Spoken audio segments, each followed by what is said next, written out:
Good morning students. बच्चों, अब तक आपकी पाठ्य पुस्तक के 3 पाठ हो चुके हैं।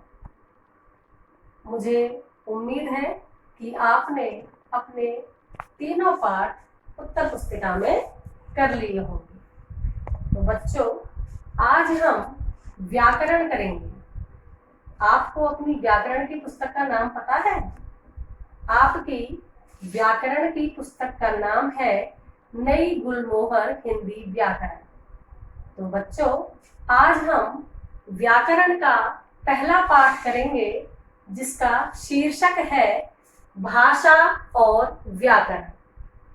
तो बच्चों, भाषा सबसे पहले हम करेंगे। भाषा भाषा क्या है? भावों व विचारों का आदान प्रदान भाषा कहलाता है। आपने कभी सोचा है कि हम भाषा का प्रयोग कब करते हैं? जब हमें किसी से कोई बात करनी होती है, किसी से कुछ लेना होता है, तो हम कैसे करते हैं? तब हम भाषा का प्रयोग करते हैं। जब हमें किसी से कोई वस्तु लेनी है या किसी को कुछ देना है, तो हम भाषा के माध्यम से लेन देन करते हैं। तो बच्चों, भाषा क्या है? जब हम अपने मुंह से बोलकर किसी दूसरे के समक्ष अपने भावों और विचारों को प्रकट करते हैं या लिखकर हम प्रकट करते हैं, उसे भाषा कहते हैं।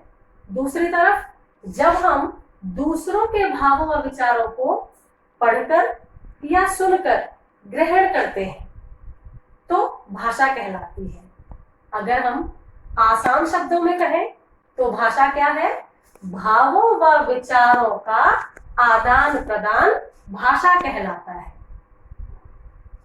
अब भाषा, सभी जानते हैं कि भाषा क्या है। आपने कभी ये सोचा है कि भाषा कहाँ से आती है? तो बच्चों, भाषा हमारे मुख से उच्चारित होती है। जब हम मुंह से बोलते हैं तो भाषा का प्रयोग होता है। बच्चों, आपको पता है कि अनेक भाषाएं बोली जाती हैं। अलग अलग प्रांतों में अलग अलग भाषाएं बोली जाती हैं। तो हमारे देश में भी अनेक भाषाएं बोली जाती हैं, जैसे हिंदी, अंग्रेजी, तमिल, तेलुगु, मराठी, मलयालम, अनेक प्रकार की भाषाएं देश में बोली जाती हैं। तो हिंदी भाषा का प्रयोग सबसे अधिक किया जाता है। हिंदी भाषा हमारे देश में क्या, विश्व में भी तीसरे नंबर पर बोली जाने वाली भाषा है। हिंदी सबसे अधिक बोली जाने वाली भाषा है, तो इसके बारे में हम आज पढ़ेंगे। हिंदी भाषा जिसके 2 रूप हैं, मौखिक भाषा और लिखित भाषा। भाषा के कितने रूप हैं? 2 रूप हैं, मौखिक भाषा और लिखित भाषा। तो अब आप ये कहोगे कि संकेतों के द्वारा भी तो हम बात कर सकते हैं, लेकिन बच्चों, कई बार ऐसा होता है कि संकेतों के द्वारा जब हम किसी को कुछ कहने की कोशिश करते हैं तो वह व्यक्ति हमारी बात को समझ नहीं पाता है, या दूसरों की भाषा को जब वह संकेतों के द्वारा हमारे तक पहुंचाना चाहता है अपनी बात को, तो भी हम उसे समझने में असमर्थ होते हैं। तो बच्चों, इसलिए हिंदी में सांकेतिक रूप नहीं है। हमारी हिंदी की भाषा के 2 ही रूप हैं, मौखिक भाषा और लिखित भाषा। जब हम मुंह से बोलते हैं, मुख से उच्चारित ध्वनि जो होती है उसे मौखिक भाषा कहा जाता है, और जब हम उन ध्वनियों को वर्णों के रूप में लिखकर प्रयोग करते हैं तो उसे लिखित भाषा कहा जाता है। तो बच्चों, मौखिक भाषा और लिखित भाषा दोनों में अंतर क्या है? तो देखो, मौखिक भाषा क्या है? मुख से उच्चारित की गई ध्वनि है मौखिक भाषा। और लिखित भाषा जब वर्णों के रूप में इसका प्रयोग किया जाता है तो उसे कहा जाता है लिखित भाषा। दूसरा, मौखिक भाषा जो है ये हमारा अस्थाई रूप है और लिखित भाषा स्थायी रूप है। तीसरा पॉइंट क्या है? मौखिक भाषा मुख से उच्चारित होते ही समाप्त हो जाती है, लेकिन लिखित भाषा लंबे काल तक बनी रहती है। मौखिक भाषा क्या है? हमारा भाषा का प्रधान रूप है, या हम ये कह सकते हैं कि मूल रूप भाषा का मौखिक है। लेकिन लिखित भाषा का कौन सा रूप है? ये लिखित भाषा क्या है? गौण रूप है। ठीक है बच्चों। और ये मौखिक भाषा जो है हमारी प्राचीनतम रूप से चली आ रही है। मौखिक भाषा का प्रयोग हम शुरू से करते आ रहे हैं। सबसे पहले मौखिक भाषा का ही प्रयोग किया गया था, लेकिन लिखित भाषा का रूप बाद में प्रचलन में आया। तो बच्चों समझ में आया कि कितना अंतर है मौखिक भाषा में और लिखित भाषा में? देखो बच्चों, आजकल आप टीवी पर रामायण और महाभारत देखते होंगे। तो रामायण और महाभारत तो बहुत पहले हुई थी, लेकिन उसके विषय में हमें आज कैसे पता है? क्योंकि रामायण और महाभारत को लिखित रूप में संरक्षित किया गया। जब जो चीज हम आज देख रहे हैं पुराने समय की, तो वो हमें कैसे पता है? क्योंकि उसको लिखित रूप में रखा गया, जिसे पढ़कर हम आज देख पा रहे हैं, समझ पा रहे हैं। तो बच्चों समझ में आया कि भाषा का मौखिक रूप और लिखित रूप क्या है?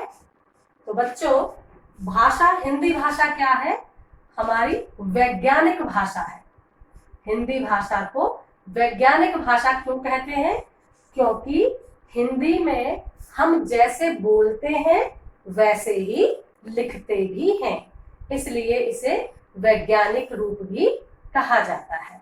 तो भाषा के कौन से रूप हैं? मौखिक रूप और लिखित रूप। तो बच्चों, भाषा का उद्देश्य क्या है? भावों का आदान प्रदान या संप्रेषण। तो हमने क्या सीखा? सबसे पहले भाषा किसे कहते हैं, उसके बाद हमने भाषा के रूप सीखे। अब हम आगे चलते हैं। आगे अब हम करेंगे लिपि। तो बच्चों, भाषा के वर्णों और ध्वनियों को लिखने के ढंग को लिपि कहते हैं। जो ध्वनियां होती हैं उनको लिखने के लिए कुछ चिन्ह निश्चित किए गए हैं और उन चिन्हों को लिपि कहा जाता है। हिंदी भाषा में लिखने के लिए जो चिन्ह हमें दिए गए हैं या चिन्हों को निश्चित किया गया है उसे लिपि कहा जाता है। तो लिपि हर भाषा की होती है, अलग अलग भाषा की अलग अलग लिपि होती है। तो हमारी हिंदी भाषा की लिपि क्या है? देवनागरी। हमारी हिंदी भाषा की लिपि कौन सी है बेटा? देवनागरी। अब आप बता सकते हो कि देवनागरी लिपि जो है वो कौन कौन सी भाषाओं में आती है? देवनागरी लिपि हिंदी भाषा में, संस्कृत में, मराठी में, कोंकणी, बोडो, इन भाषाओं में देवनागरी लिपि होती है। रोमन लिपि कौन सी भाषाओं में आती है? अंग्रेजी की लिपि रोमन है। और पंजाबी भाषा की लिपि गुरुमुखी है। गुजराती भाषा की लिपि गुजराती है। तो बच्चों, अलग अलग भाषाओं की अलग अलग लिपियां हैं। तो समझ में आ गया आपको कि वर्णों और ध्वनियों को लिखने के ढंग को लिपि कहा जाता है और हमारी हिंदी भाषा की लिपि है देवनागरी। तो बच्चों, आज हमने क्या पढ़ा? भाषा। क्या है भाषा? भावों व विचारों का आदान प्रदान। भाषा का अर्थ क्या है? बातचीत करना। भाषा का उद्देश्य क्या है? विचारों का आदान प्रदान अर्थात संप्रेषण। भाषा के कितने रूप हैं? 2 रूप, मौखिक रूप और लिखित रूप। लिपि क्या है? वर्णों या ध्वनियों के लिखने के ढंग को लिपि कहा जाता है। तो बच्चों, भाषा, भाषा के रूप और लिपि, ये सभी चीजें मैं आशा करती हूँ कि आपको समझ में आ गई होंगी। तो बच्चों, आपको अपनी कॉपी में दिए गए गृह कार्य को करना है। धन्यवाद।